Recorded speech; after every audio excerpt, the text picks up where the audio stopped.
Yesu ashimwe inshuti bavandimwe ndabasuhuje amahoro y'Imana nabane namwe nyagasani nabiteho kandi abagirire neza nje kugira ngo duheshe umugisha itariki yacu ya 28 z'ukwa kane 2026 kugira nyagasani akomeze aduhe umugisha kw'ijambo rye ndetse no kumwizera no kumukurikira. Imana yacu ishimwe.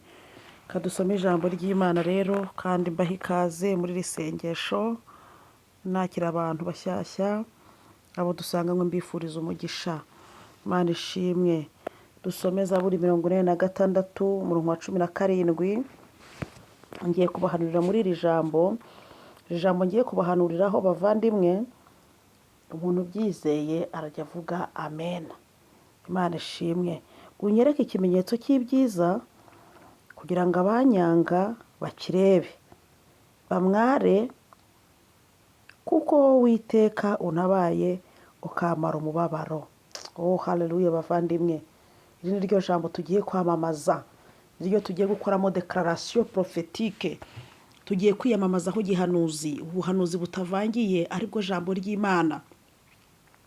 Bavandimwe mpora mbabwira ko hari abantu benshi batunze ubuhanuzi buva mu kanwa k'abahanuzi ariko butari ubw'ijambo, kandi buriya buhanuzi dutunze mu makayi n'ubundi bavandimwe bushingiye ku ijambo. N'ubundi ubuhanuzi bwose wahanuriwe bushingiye ku ijambo ry'Imana n'ubundi. Imana ishimwe. Rero uzasanga hari abantu bizera buriya buhanuzi, umuntu yamubwira ngo fata ijambo ry'Imana usome usenge ngo hari icyo Imana yavuganye nanjye. Nta buhanuzi bufite agaciro budashyigikiwe n'ijambo ry'Imana. Ubuhanuzi ni isosi, ijambo ry'Imana ni umutsima. Siko ijambo ry'Imana ritubwira ngo ijambo ry'Imana ni umutsima utera imbaraga. Iyo rero ufite umutsima utera imbaraga ukagira n'isosi ku ruhande aribwo buhanuzi, burya ibintu bigenda neza.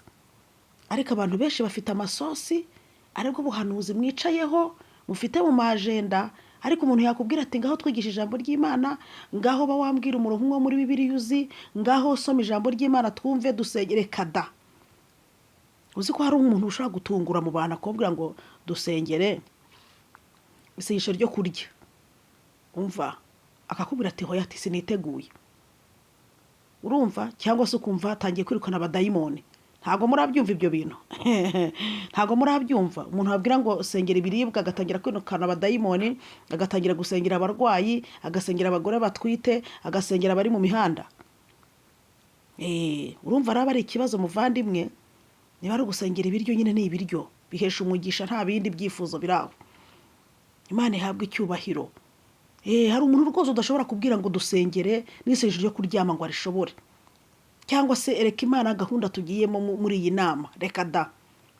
Ahubwo yifitiye ubuhanuzi bwuzuye ikayi muvandimwe, kandi ubuhanuzi butavangiye n'iki ni ijambo ry'Imana.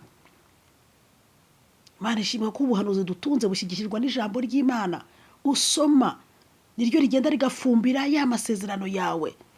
Niyo mpamvu hana kenshi mukunda kumva nkunda kubabwira ngo musome ijambo ry'Imana, musome ijambo ry'Imana, kuko ijambo ry'Imana ni umutsima uzagutera imbaraga kugira ngo uzabashe kugira gute kugera kuri ya sosi yawe ariyo masezerano. Imana ishimwe. Yo haleluya. Ijambo ry'Imana ryo rifata urihuze n'ubuzima bwawe wihanurire. Nta bundi buhanuzi ukeneye burenze buri mu ijambo ry'Imana muvandimwe. Imana ikubwiye ngo nzakugirira neza, ngo mu kwezi gutaha nzakugirira neza, umuhanuzi abihanuye muri Bibiliya n'ibyanditsemo muri Yesaya ngo ibyo nibwira kubagirira ntago ari bibi n'ibyiza. Ubwo ubwo buhanuzi bumva baguhanuriye butandukaniye he n'ibyo ngibyo byanditse mu ijambo ry'Imana.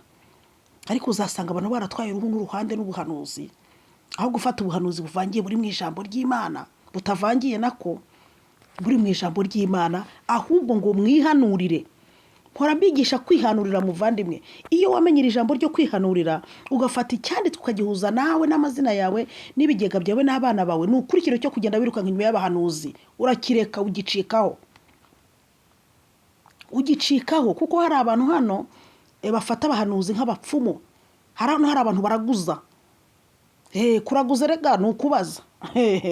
Iyo tuvuze kuraguza hari igihe abantu bahita bumva ngo nibyo mu bapfumu. Hano harimo abanyamasengesho baraguza, harimo abakirisitu baraguza, harimo n'abashumba baraguza. Tereme yo kuraguza ndagira ngo muyumve, ubundi kuraguza no kujya kubaza.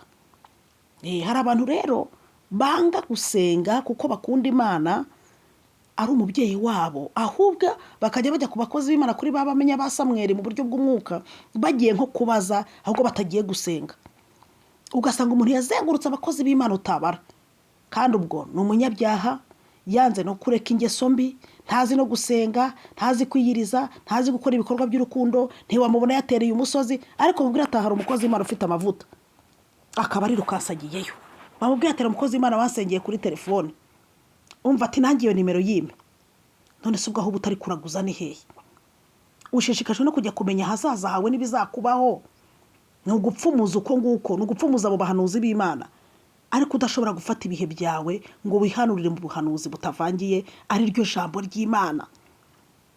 Mbabwije ukuri ko umukristo umaze gukura mu buryo bw'umwuka aba atakiri kuri rwa rwego rwo kwirukanka ku bahanuzi, aba atakiri kuri rwa rwego rwo kuba ari mu iteraniro ngo nibatamuhanurira atahababaye, kuko deja ubuhanuzi yamaze kubwakira mu ijambo yasomye, yarisengeyemo, yihanuriye.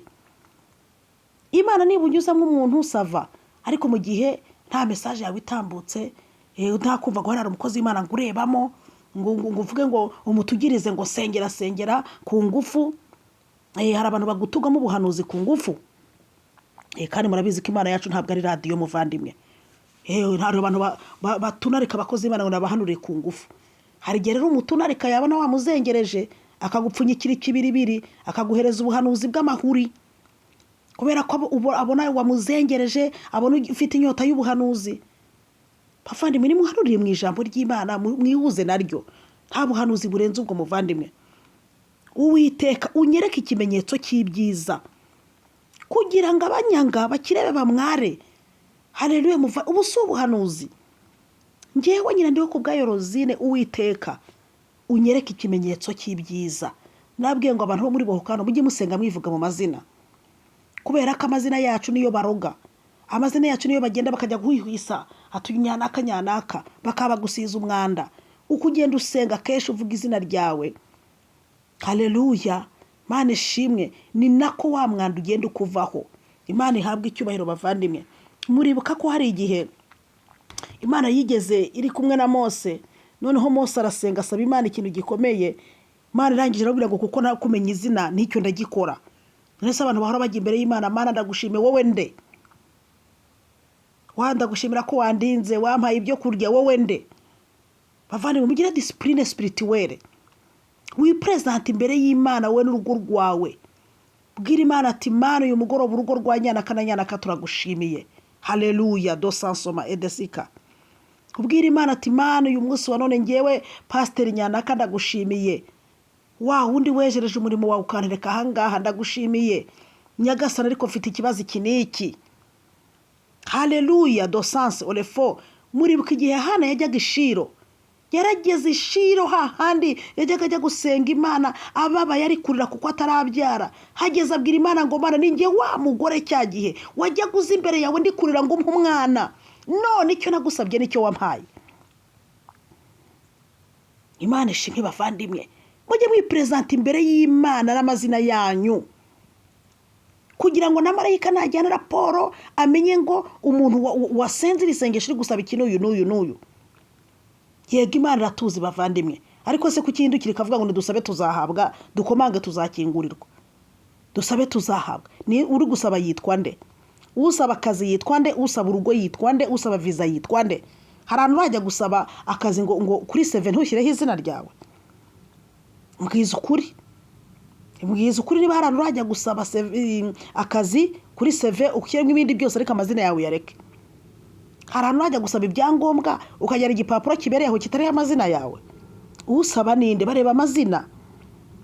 Mumenye ko mu mwuka rero nibi bintu birakora bavandimwe.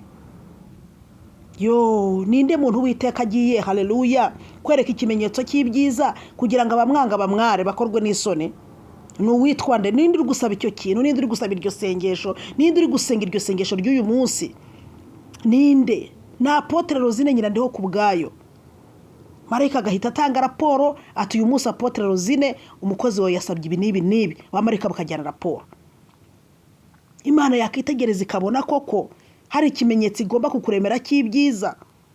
kugira ngo abantu bazi ko udasenga batemera imana yawe bakirebe. kandi icyo kimenyetso kigomba kuba ari ikintu kigaragarira amaso, haleluya, y'abana b'abantu. ntabwo ikimenyetso gituma abantu bakwanga baramwara bagakorwa n'isoni ari ikintu Imana irakora bwihishwa. ni ikintu Imana ikora kikajya ku karubanda, kandi iyi Imana ndayizi nayo ntishobora gukora igitangaza cyo mu mfufu, ntibishoboka. kandi ijambo ryayo muri Yesaya ritubwira ngo icyubahiro cyanjye nta wundi nzagiha. none se icyubahiro cyayo kugira ngo kigaragare si uko bigaragarira amaso y'abantu? uzabaririze ntabwo Yesu ajya azurira Lazaro ahantu atapfiriye. Imana ishinge bavandimwe. niyo mpamvu ujya gusenga ukumva Imana irakubwiye ngo mwana wanjye, ngo aho wamwariye niho nza, haleluya, ngo aho wasebeye niho nzagutambagiriza. nuko ibiremye ibimenyetso biri butume ba bantu bakwanze, haleluya, bakakuvuga bakagutaramiraho, Imana ikakugira neza bari kureba, bakamwara bagakorwa n'isoni, bakavuga ati ariko burya twaramubeshyeraga, te burya koko wa muntu ni umukozi w'Imana. Imana ishimwe bavandimwe. ni niveau de sens le faux contre de taille de sika. Imana ndayikunda muvandimwe. Lazaro igihe yapfaga bakamusherega bakavuga ngo ngaho ngo uwo muntu witwa Yesu gukora ibitangaza kuko atabazuriye musaza wanyu. Yesu Kristo arangije guca agasuzuguro, abikora ku mugaragaro wose babireba, haleluya. Lazaro amuzura mu maso yabo. Yesu ni yarakoze ikintu gikomeye imbere y'aba Mariya na Marita, bashiki ba Lazaro, haleluya bavandimwe. babwira undi muntu Imana iherutse gukora ibintu bikomeye. Pawulo ku kirwa cy'Imerita, muramwibuka inshiri muruma ku gikonjo, bene igihugu bamwakire bakavuga ngo ari bupfe, ngo nta nubwo ngo ngo ntabwo ngo ubwo yacitse urupfu rwo mu nyanja, ngo ntabwo ngo Imana ngo iri bumureberere, ngo haleluya, ngo ntabwo iri bumucira urwa kibera. kubera iki? inshiri yaramurumye, ngo baramwitegera, ngo baravuga ngo arabyimbirwa, ngo natabyimbirwa ngo arahita apfa, ngo akenyutse, ngo akindutse, ariko ngo barabitegereza barabibura. Imana ishimwe. Imana ikuremera ikimenyetso cy'ibyiza haleluya. muri uku kwezi kwa kane Imana ikuremera ikimenyetso cy'ibyiza, abanzi bakirebe bamware bakorwe n'isoni. muri uyu mwaka wa 2026 Imana ituremera ikimenyetso cy'ibyiza kugira ngo abatwanze bakirebe bamware, haleluya. dushaka ko Imana itumwaniza abantu bagiye badufataho ijambo bakavuga ngo ntacyo dushoboye, ntacyo tuzigezaho, tuzapfa dutyo, ntituzikamira n'ayimbwa, uzasazira kwishyiga, uzapfa udakikiye, uzapfa ntacyo ugezeho, Yesu we ngo uzambara inshocero mpaka. turashaka ko Imana ituremera ikimenyetso cy'ibyiza kugira ngo abatwanga bakirebe bamware. kandi Imana igiye kutumwariza abantu muri uyu mwaka, haleluya. abantu bumva ko Uwiteka agiye kubamwariza abantu muri uyu mwaka, mwandike amena muri comment mu mwuka no mu mubiri. Imana ishimwe bavandimwe. Imana itumwariza abantu bari bazi ko ntacyo tuzimarira. Imana itumwariza abantu bari bazi ko tutazaheka tutazakikira. Imana itumwariza abantu bari bazi yuko abana bacu bazicwa n'inzara. Imana itumwariza abantu bari bavuze ngo diplome yawe ngurarangije reka amashuri azagupfira ubusa. Imana itumwariza abantu bavuze ngo uzasazira kwishyiga. Imana itumwariza abantu bavuze ngo uzahora uzengurukana karago. baba Uwiteka we. Imana itumwariza abantu bavuze ngo ubaye umushumba ariko ntuzabimaramo kabiri. Imana itumwariza abantu bavandimwe. Imana niba mwaze, Imana ikora ikintu, haleluya, bakireba bakitegereze. umva ni niveau de sens le faux, amaso yabo atangira areba ibirori. Imana ishimwe. bamwe batangira babaze nk'amakuru yo kwa yampumye yo muri Yohana 9. Yesu yahumuye abantu bakavuga ati reka dati si we, abandi ngo ni we, abandi ngo nusa nawe, haleluya. iyo Imana gukorera igitangaza nuko abantu batangira bavuga. ariko rata amavuta yo kugirirwa neza n'Imana, amavuta yo kuremerwa igitangaza, abantu baturakaje, batubabaje, muvandimwe, baturebe bamware kandi bakorwe n'isoni. Imana nituremere ikibemeza. Imana nitugabiza igihanga cya Goliyati, haleluya, kigaragaza ko urugamba tumaze igihe turwana rurangiye. Uwiteka we, hari ikintu Imana igomba kurema muri uyu mwaka, muri uku kwezi, kugira ngo abanzi bawe bakirebe we. kandi iki kintu Imana igikoze ntabwo igihisha. Imana gukorera ikintu kizabonwa n'isi yose. ntabwo wakora ubukwe ngo bube mu mfufu. Imana ntiyaguha imodoka ngo bube mu mfufu. ntabwo wabona akazi ngo bibe mu mfufu. ntiwakurira indege ngo bibe mu mfufu. ntiwatwita ngo ubyare. ibyo ni ibintu Imana ikora bigaragarira buri muntu wese muvandimwe. ntabwo Imana yakwambika ngo uhishe mu icupa bikunde. ntabwo Imana yakubyibushya wari warananutse baravuze ngo ugiye gupfa mu mazuba hangahe ngo ntabwo ubaho ngo bibure kugaragara. bene ibyo bimenyetso nibyo turi gusaba Imana. Haleluya. Ntago wakurira indege ivuga ngo urabihisha, byanze bikunze harimo abantu babibona. Imana turemera ikimenyetso cy'ibyiza kugira ngo dosanso bakira abamware bakorwe n'isoni. Urakoze mwami Imana, twikonegise n'amavuta yo kugirirwa neza nawe, maso yacu yahe kureba ibyiza, mu izina rya Yesu, amen.